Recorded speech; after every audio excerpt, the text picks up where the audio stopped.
Welcome to the first episode of No BULL Bodybuilding Talk, hosted by the King Pain Supplement Company podcast. I'm your host, Carter Krogan. You can find me on Instagram at the Carter Krogan. Today we have special guest Troy Hutchinson, a former bodybuilder, now father of 4, and Twitch streamer. You can find him on Twitch at pure77adrenalin, no E, and on Instagram at the Troy Hutchinson. Whey protein, testosterone boosters, fat burners, basic stuff that is just bare bones and works. Here's a little bit of the whey protein. We only have one flavor right now, which is the salty caramel. I love it. Macros are 110 calories, 2 fat, 2 carb, 22 protein. Tastes fantastic. Goes great in water, milk, you name it.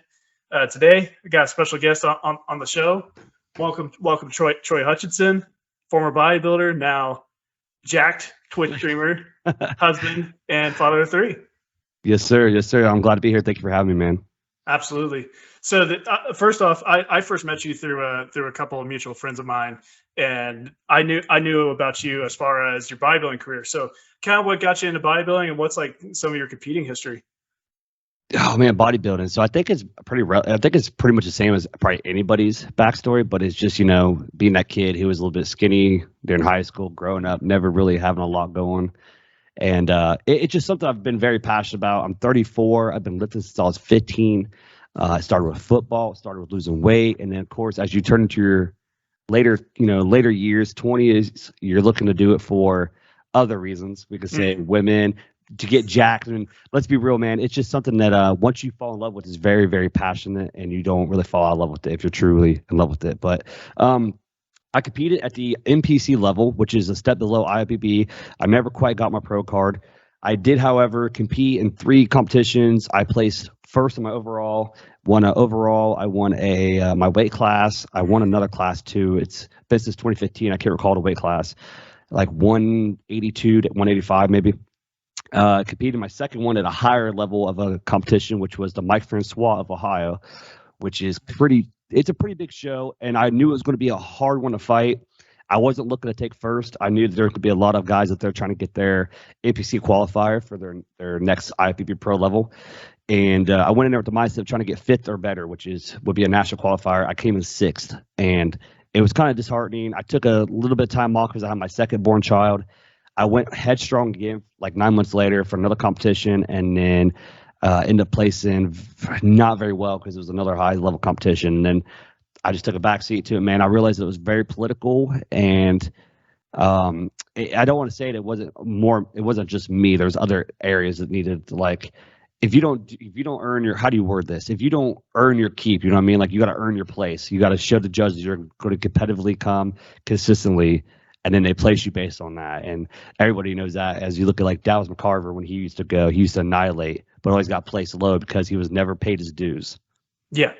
So was your goal to turn pro? Yeah, at one point it was my goal to turn pro because it was just chasing the Arnold dream, the Ronnie Coleman dream, looking up to all those greats. But then when you actually break the science down of it, you realize that those guys are just genetic monsters that did everything right at the right time. And to get to that point, it takes more than I was able and willing to give the time. And I took a back seat and said, you know what? I got a family of 3 sons. I don't want to take the amount of drugs it requires. I don't want to put myself through that, sacrifice time with my kids. And I kind of quit out on it, man. Mm-hmm. And so as far as preparing for a show like that, I feel like there's a lot of people out there who enjoy working out, enjoy being in shape, enjoy lifting the weights. They don't understand what it takes to actually prepare for a show. So what was it like to get ready for a contest like that? Hard to word it. So it's hard, but it's not hard. So it's hard and challenging because it's very hard to do the amount of cardio that's required, depending on where your starting point is and where your goal is. The goal should always be to be the best version of yourself when you take that stage, no matter if you come up short or not. You should always be able to step on that stage, look in the mirror and say, I gave absolutely everything I had to this competition. And if I win or lose, I'm proud of myself. So that's the first thing. But foremost, the cardio was intense. It was 2 45-minute sessions a day, sometimes a little bit more if needed. And then training was 4 to 5 times max a week because you're in a caloric deficit. Your body's going through so much change. And it was a lot in that aspect too, because the training was more intense. You were doing more repetitiveness and more volume to retain the muscle mass as your body was losing the body fat. And then honestly, the hardest part was remembering what gear to take, listen to your coach. The dieting wasn't too hard until about the last 4 weeks. You're in such a caloric deficit that everything's just making you emotional. And I feel like when your body doesn't have the proper nutrients that it's required to function, the emotions, the hormones kind of get out of whack, and you start to become angry, agitated, irritated. But overall, it was a great experience. And I feel like if someone really wants to do it, you just got to put your mind to it. I'll put it in this aspect. I've done a marathon before, and the bodybuilding show was harder than that for the 12 weeks. And that's, that's a 26-mile run. So that's where I put it in that retrospect, because the run, you get the run over with, right? And you're done.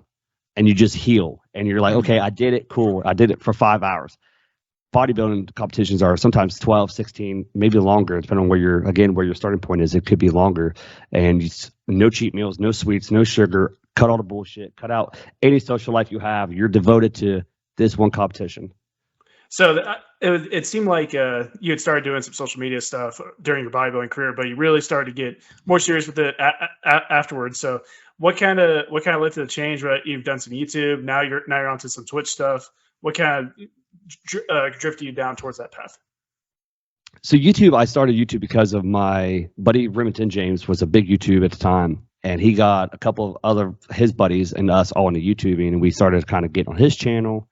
And we all decided to branch out to our own channels. And it was really good at the time. It was really picking up. Things were going well. We all started doing eating challenges.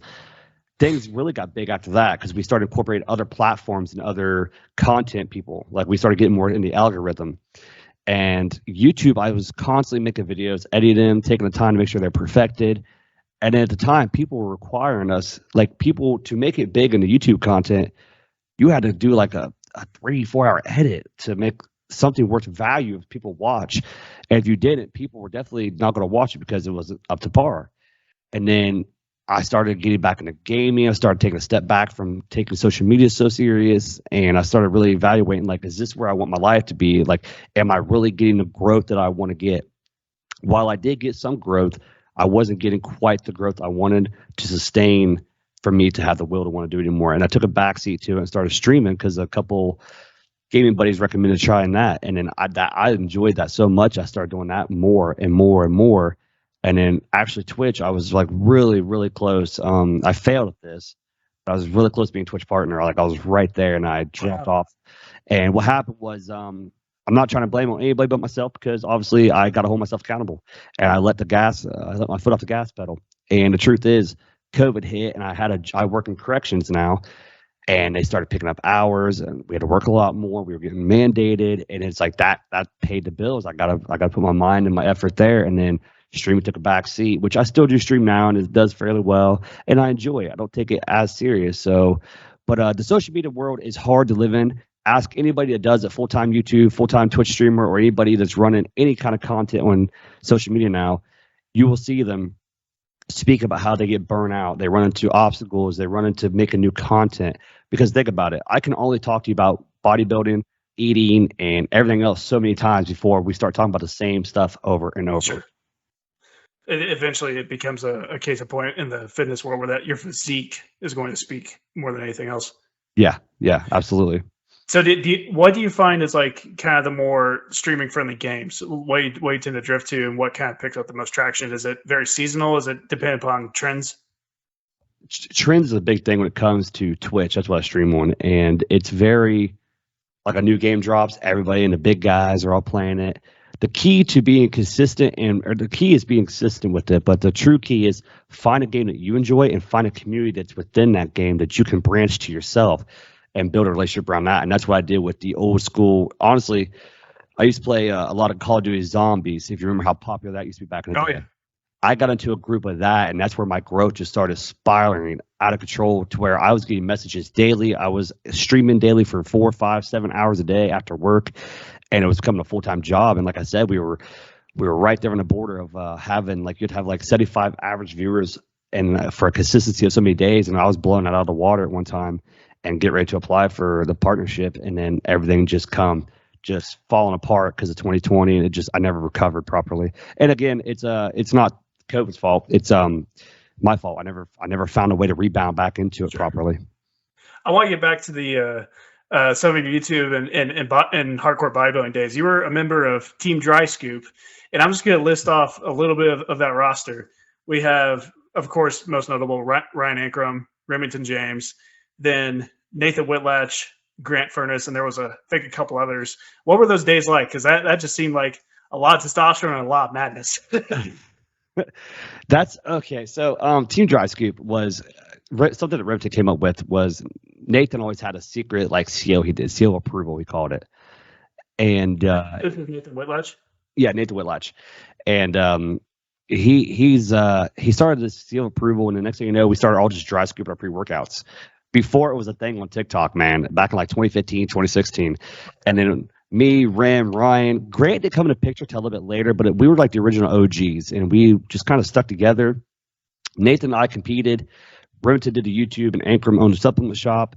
And we all had these big plans, these big aspirations to go somewhere and do these things. And, you know, a couple of us made it, a couple didn't. And in other ways, we all made it in our own way. Yeah. And, you know, the memories is just, I mean, Remington actually got so busy, he had to hire a part-time person to help him. And that was where Grant came in. Grant came in and started helping him film, helping him take care of his emails, helping him with his diet plans for customers. And then they became real close, real acquainted. And then next thing you know, like, you know, Remington's blowing up more and more and more. And he just has zero time because he's so busy. And then, you know, Ankrum did his thing with the Subzilla, and he branched off from there, became Beyond Max, sold his home. They moved to Texas to start Anabar. I mean, it just went so fast, but yet took a lot of time because it just happened so fast. And Nathan even has his own business now, and he's doing really great for himself. So Grant as well has ventured into his own business as well. He's a content. How do I word this? He's a content designer, I guess you would say. He makes like he makes symbols, badges, he makes cards, he makes all kinds of stuff for people. And I mean, he's doing very well for himself, physically and mentally in the best shape of his life right now. I don't know if you follow him on social media or not, but he's doing really well for himself. But overall, the experiences were great. We had some great times at the Honor Classic together that were just out of this world. That I mean, just even thinking about like having a VIP section with Chris Jones, you had Jay Cutler in there, you had Ronnie Cole, dude, Jay Cutler in person. People don't realize even back in 2016, I think he just got done competing and still holding his size. That man in a tux, that ain't right. That's against the law, brother, because that man was just fighting for his life to hang in that thing. And Ronnie Coleman, even his crippled self, unfortunately, was in there and doing what he could. He was in the club. And it was awesome because we have VIP, and we're watching all these YouTubers that we've always dreamed of. Like I was watching Chris Jones when he was Physiques of Greatness, and would see him coming to sit down at the bar with us and sit in our booth and hang out. I'm like, this is unreal. Like I never thought I'd be sitting next to Chris Jones hanging out. But super humble guy, and I still watch his content now because he's just so humble, and he's really he's got a good vibe to him. He's very good frequency. He's changing the way he does things. But yeah, overall, great experience. And if anybody ever gets bored, look up Team Dry Scoop. I promise you guys will get a good chuckle out of some of the videos we used to make. Excellent. What is it like whenever you see your buddies Ryan and Remington coming from small town Lancaster and now having probably one of the most popular protein bars on the planet right now with Anabar? It's awesome to watch because I know how hard they worked to get where they are. And when I say that, I mean like Ryan from the age of 17 had his own business in high school mowing yards. Yeah. So everybody else was out partying after football. You know, he was mowing fucking yards, man. It was insane. I'm just like, dude, this guy's got very good work ethic, and he knew what he wanted from an early age. And in Remington, me and him actually knew each other before he got into fitness. He was a phone salesman. And he would always sell me good phones, give me good deals, and we kind of became acquainted that way.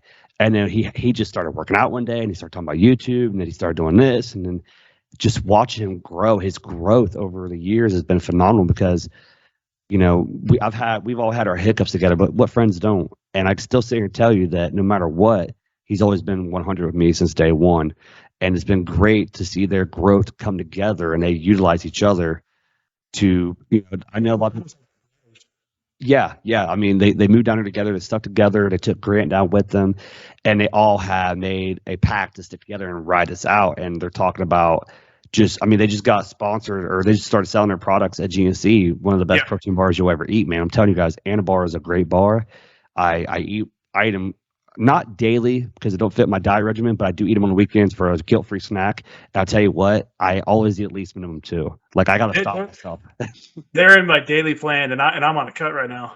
Yeah, well, I mean, their macros are not great, but they're definitely doable macros. Like, they're there. And honestly, I always feel like if you're not competing and you're in a cut, you want to try to satiate yourself a little bit with something sweet that's not going to make you binge eat. And that bar is just spot on, hits the right spot. But yeah, I will say that I'm proud of them guys because I see where they came from, and most people try to hate on them.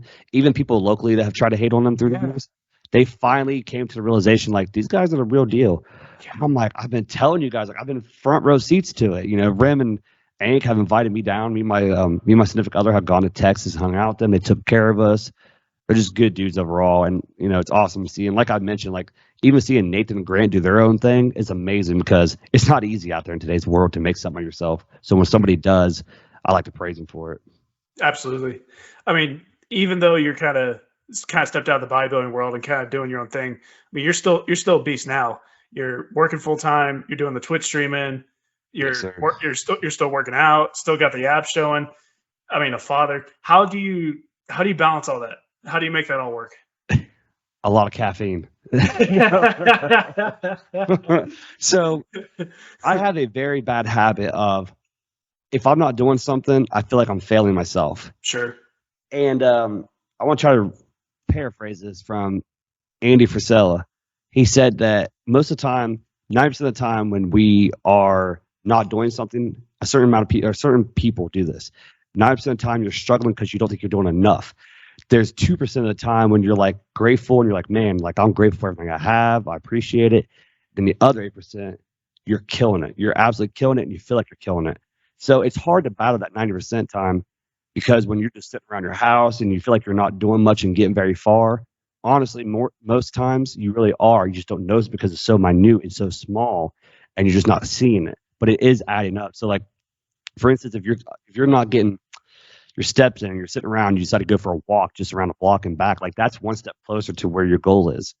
And that's how I try to look at things now. But making it all work, brother, I don't know. I'm always the type of person. I've always been the type of person that I have a plan, I got to execute it. So if I have to get up early to go get my gym workout in, and then go to work, and then leave work, straight from work to my son's football game or football practice, and then get home and then eat a quick meal that's in the fridge. All my foods are prepped throughout the week, so all I got to do is grab them, heat them up.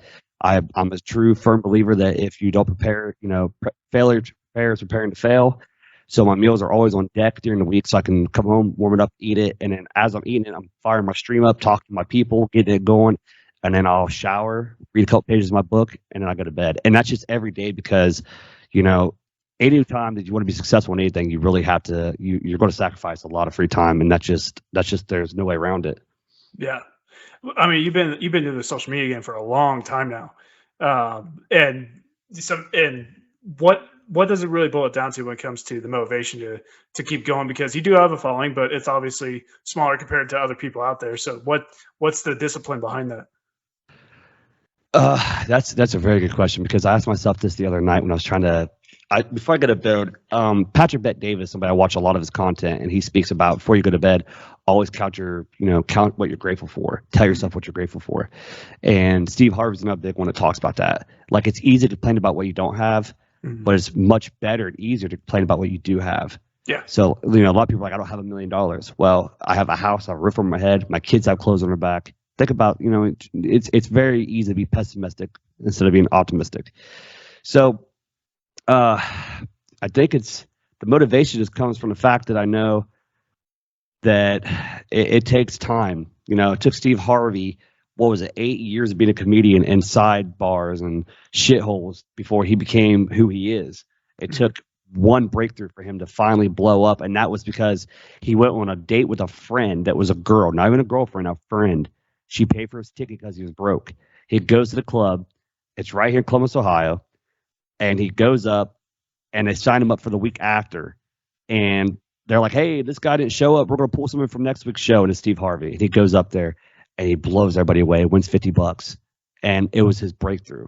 So I always stay motivated to just, even if I only could put out a little bit of content each week, I still try to. If I could only stream 1 day a week, I try to put it out, because you never know. I mean, I'm sure we'll dive into this later, but I'm going to use him as an example. Sam Sulek. Oh, boy. Look at how one video snagged and was gone, and the algorithm ate him up, brother. And now look at the guy. He's going to school. He doesn't even have to now, but he's going to. But we'll get into that later. Well, so that kind of leads me into the next step. But for you, it's a little bit of hope, and also just knowing that you never know where you're going to take off. Yeah, it's always definitely got to have hope. And I feel like if I wasn't meant to do this, there'd be a sign from the universe to tell me to stop. And it's not hit me yet. And I feel like if that day comes, it'll come. But like you said, just holding hope and doing the work consistently. And then when a breakthrough does come, you can sit back and say, damn, man, like I finally made it to where I was supposed to be at. So when you see someone like Sam Sulek in the bodybuilding space just completely explode overnight, what was that like when you see someone who goes from no following to 1.25 million followers as of this morning within less than a year? Oh, it makes me want to text him and tell him I'm trying to square up and meet him. No, he is so humble of a guy. Like, I watched his videos and I thought maybe at first he was like just being camera quality, but no, like that's just who he is. And that's what I absolutely adore about the man, because he don't care what anyone's saying about him right now. He's just like, I'm going to do me, and I'm going to keep putting out content. And if people watch it, cool. If you want to dog me, cool. But it's crazy to see that, because one, I think you mentioned this earlier, your physicality accounts for a lot. Yeah. So if I'm preaching how to work out, I'm preaching how to eat right, and I'm preaching how to do this or that, and I have a shit physique or I'm eating shit food, it's going to be very hard for people to take me serious. Yeah. But someone like Sam, you see his physicality, you see his body, you're like, okay, this dude has some knowledge. He's spreading good wisdom and helpful, informative information. So yeah, it's I'm trying to be more like, that's awesome, instead of like, damn, I wish that was me. Damn, sure. I hate it's not me. But I really am grateful to see somebody like that has a calling, like his calling's been here. And again, I've seen it happen numerous times. I've streamed with a couple guys now that were down the dumps and didn't make it. They've been streaming twice as long as I have. And when I first started streaming, I blew up, like I mentioned earlier, kind of quickly. And it got under their skin a little bit. And I was like, I didn't mean for this to happen. It's just my YouTube following me over here. And I shared it with them. And now one of the guys has his own YouTube. He does his own. TikTok's blown up. Like, he got his chance. Like, he finally found his rhythm to where he got noticed, and it took off for him. So those little things give me hope. And when I do see people like Sam, it continues to give me hope that one day I could. Yeah, I mean, Sam, he's in an interesting position because he gets a lot of hate too. And of course, the one thing that everyone talks about is his use of anabolics. Right. Of course, he's never talked about what is that he uses. I cannot say who he is, but I do know somebody who says that he's on about 2.5 grams a week, which is, a lot of people underestimate the power of it. I mean, yeah. When it comes to the hate, though, is it fair to judge Sam with the current position that he's in, when a lot of the pros now started juice in their early 20s? To be able to get to that size, and what he's talked about is that he wants to be an open IFBB pro. Yeah. So you kind of said it perfect. Is it fair that people are like scrutinizing him for it and holding him accountable to a different level? I think it's not fair, because you go back and look at any of the greats, and I could just take off the top of my head. Arnold Schwarzenegger is one everybody knows. Frank Zane, they called him the Kidness for a reason, because the man was able to balance the right amount of hormones to make his physique the way it was. And Ronnie Coleman finally was open about it on a podcast. Jay Cutler was open about it. But all of these guys started at the early ages. And they're going to scrutinize this guy because he's what it is we can really break this down to say what it is. They're in fear of this man and the effect he's having on social media and the audience he's taken over his channel. I mean, people like Greg Doucette, who I greatly love and respect his channel, always have. But he's kind of like, how do I say this? He's kind of like dogging on him. Dogging like bad. Yeah. I mean, just throwing hate on him. Like, he's going to be dead in 5 years. Like, well, he's not running any more gear than the pros. Like, so why are you not calling out all the pros? Because of his age. And that's besides the point. There's no doubt in my mind that Sam is killing it because of his training, his mindset, his ability to block out all the negativity. Oh yeah. And Craig kind of a there's a lot of content creators that are kind of hating on him. But like you said, is it fair? No, because they're holding him to a higher standard than what they hold themselves to. It's not fair to him. But Yeah. I love the fact that he's not letting it change him, and he's still just doing his own thing. And I think he'll be competing soon. I'd give it another 2 years. I think he'll be competing. I'm gonna do a bold prediction. He will be a Mr. Olympia. That's bold, but I think his genetics are very well. I think he's got a good balance. Yeah. If he can really come in, I think the only thing he would be struggling with would be maybe his hammies area. But if he has plenty of time to develop those. He's only 21 years old. People don't understand how much this kid still has to go. Like, he hasn't even fully developed yet. Wait till he gets to the next level. He's going to be monstrous. Well, I mean, the workout just dropped today with him, Samson Dowda. Both of them were trained together with Flawed, and Samson Dowda is going to be on the IFBB open stage, and you can see that Sam's inserts are almost the exact same as Samson Dowda's, which is just mind-boggling. Yeah, and I mean, go ahead. I would say the age difference. You know what I mean? So look at the age differences and how many more years that Sam has to go to train. And just wait till he gets to that point. Like, he's going to be people don't really understand a year worth of training the way that these guys train plus the gear they take.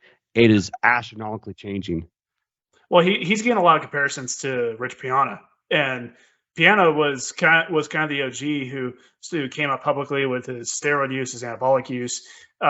Is that a fair comparison? And is this kind of a different way of paying homage to the legend?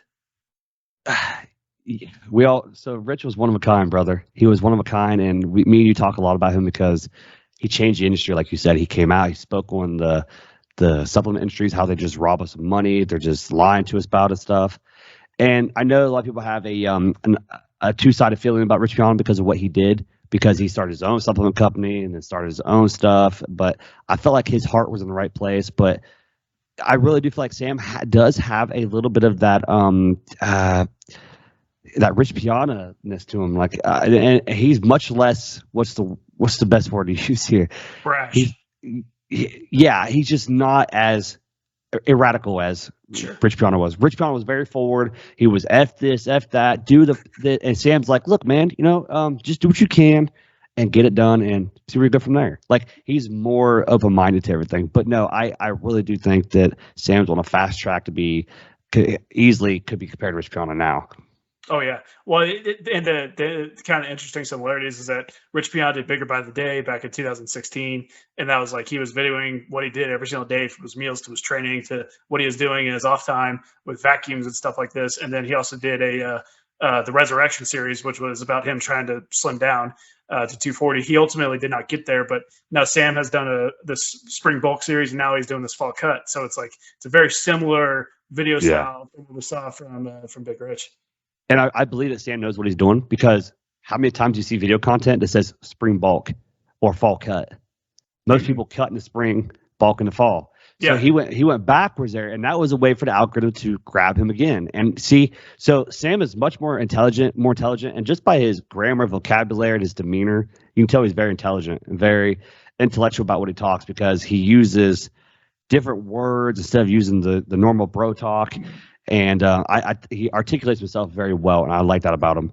But I think the whole series thing that Rich did, I think that kind of might have been the blueprints of what Sam is doing right now. And I love it, because think about it. Back in 2016, content was so much easier to absorb and understand than what it is nowadays, because most people have sponsors in their videos. They have stupid amount of cuts and clips and music in the background.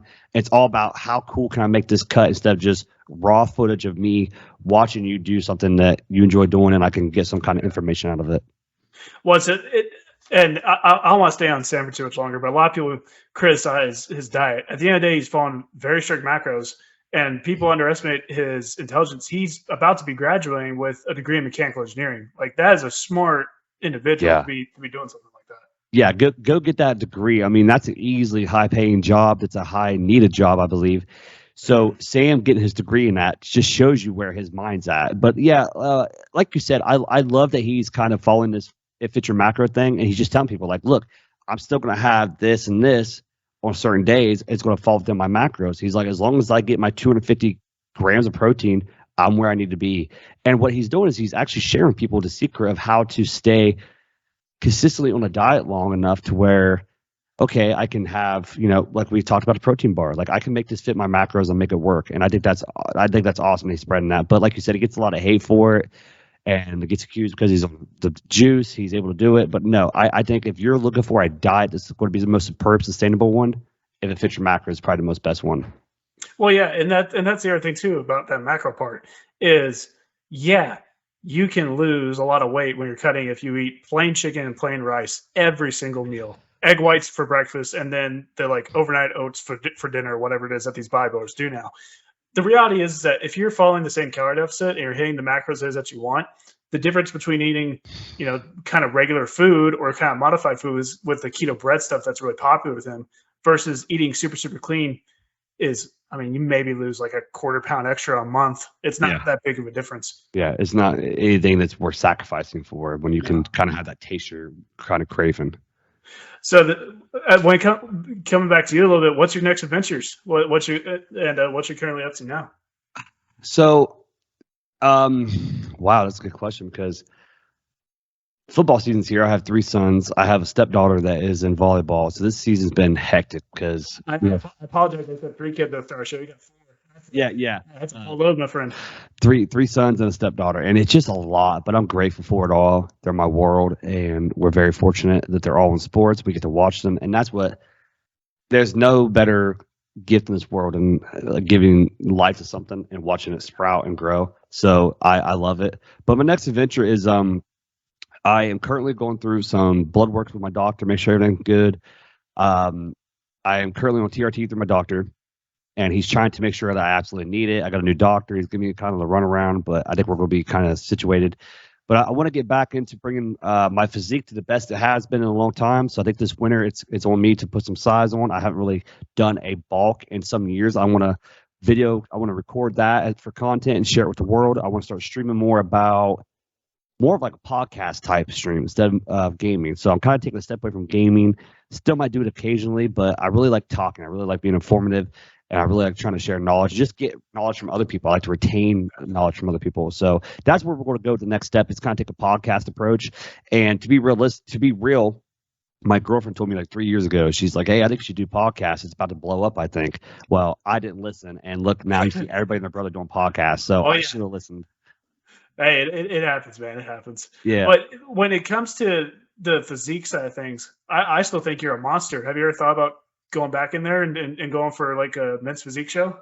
I have. I've given some thought to. I'm 34. I turn 35 next year, and I really, really have been contemplating on giving it one more run just to do it. And just even if I don't do a big show, I would like to just go in there and see if I can bring my best package and see how I feel.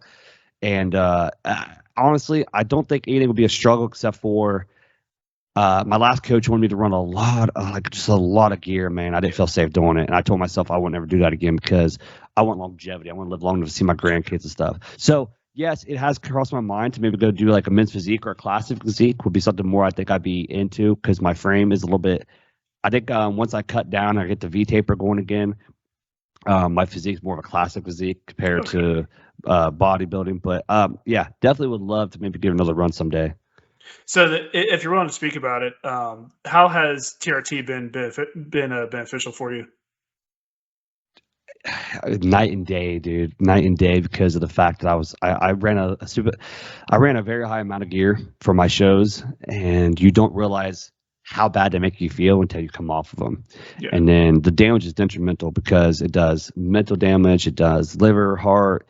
You can age your body. If you ever look at some of these pros and they announce how young they are, they're like, oh, John Doe is 36, 32 years old. The guy looks like he's 50. And you're like, holy gosh, like, how's he look so old? It's the drugs. The drugs do have side effects. Like, if you see anybody doing any kind of methamphetamines or anything like that, you can just see the side effects on their body. So while there is a good benefit of, the supplements, there's a bad side to them as well. So it's about finding that balance. You don't want to overdo it. It's almost like too many ibuprofen would be bad for you, but enough could cure a headache.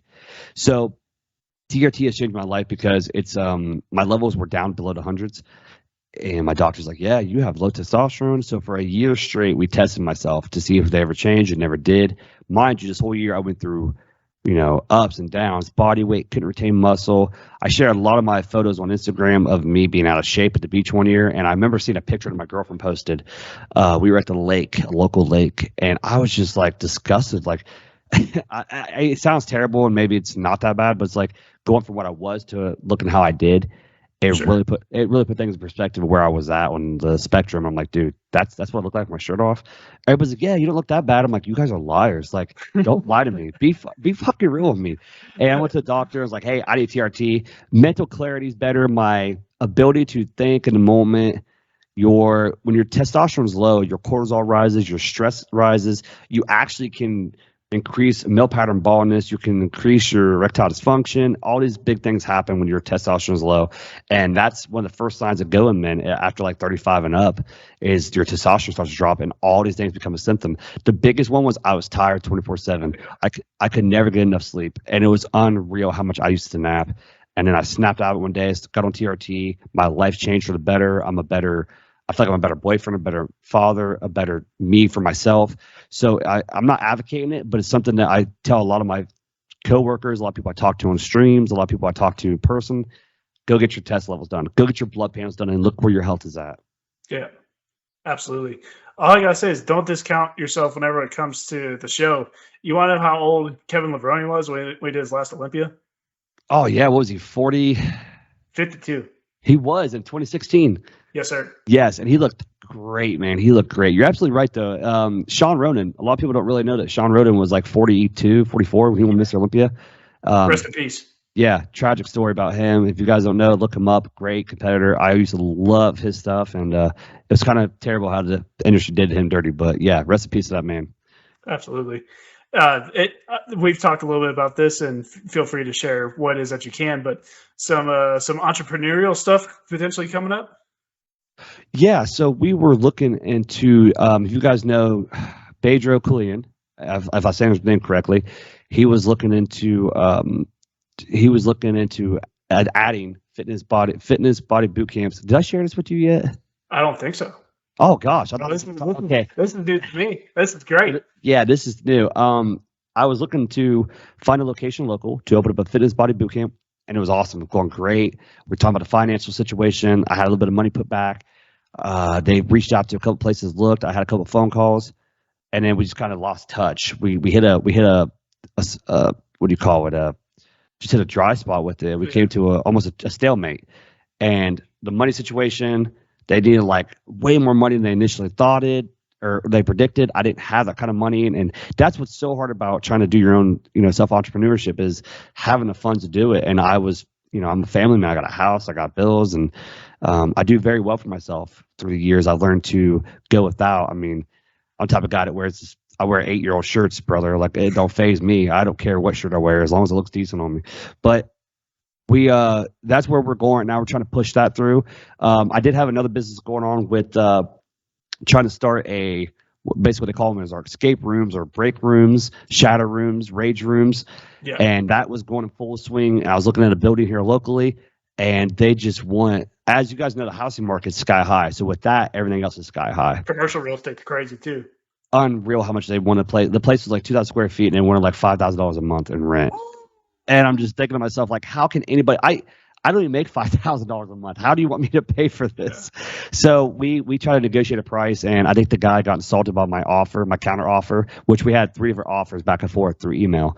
And then my last one I thought was fair. I accommodated to $3,000 and said, hey, I think that's pretty fair. We could do a tier ladder, which is like the first year I pay this, the second year I pay more, third year I pay a little bit more. And they just didn't like what I had to say. The building's still empty, so maybe I can hit them up shortly and maybe make something of it. I do have a business plan put together for it, and I think it's a extremely well put together business plan. I think it would really do well.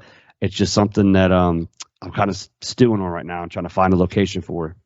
So if this fitness boot camp ends up taking off, this will be in Lancaster, Ohio?